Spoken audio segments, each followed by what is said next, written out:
অত্যাবশ্যকীয় কৃষি ও শিল্পপণ্য উৎপাদন কারখানায় ব্যবহৃত যন্ত্র ও যন্ত্রাংশের সকল পর্যায়ে আরোপিত বর্ধিত ভ্যাট প্রত্যাহারে জাতীয় রাজস্ব বোর্ডকে এক সপ্তাহ আলটিমেটাম দিয়েছে বৈষম্যমূলক কর বৃদ্ধি প্রতিরোধ কমিটি। বৃহস্পতিবার রাজধানীর নবাবপুর আয়োজিত মানববন্ধন থেকে এই কর্মসূচি ঘোষণা দেয় বৈষম্যমূলক কর বৃদ্ধি প্রতিরোধ কমিটি। দোকানপাট ও মার্কেট বন্ধ করে প্রায় 40টি সংগঠনের কয়েক লাখ দোকানি বেলা 12টা থেকে দুপুর 2টা পর্যন্ত এই মানববন্ধনে অংশ নেন। তারা বলেন, বর্তমানে মন্দার সময় পূর্বের 5% ভ্যাট ক্রেতার কাছে আদায় করা যাচ্ছে না।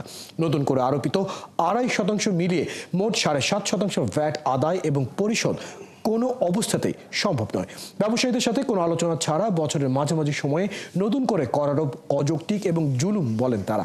বলেন, সরকারকে নিয়ম মেনেই ভ্যাট দিতে চান, কিন্তু ব্যবসা প্রতিষ্ঠানকে রুগ্ন এবং বন্ধ করে অযৌক্তিক কর পরিশোধ করা সম্ভব নয়। তারা অভিযোগ করেন, বর্ধিত কর প্রত্যাহারে রাজস্ব বোর্ডের সাথে কয়েক দফা আলোচনা করেও সুফল পাওয়া যায়নি। মানববন্ধনের 7 দিনের মধ্যে কর প্রত্যাহার করা না হলে আরও বৃহত্তর কর্মসূচি দিয়ে বর্ধিত কর প্রত্যাহারের সরকারকে বাধ্য করা হবে বলেও জানান তারা। আমরা ভ্যাট দিতে চাই, ট্যাক্স দিতে চাই, আমরা সবসময় সরকারকে ভ্যাট দেব ব্যবসায়ীরা, কিন্তু আমরা যৌক্তিক ভ্যাট দেব।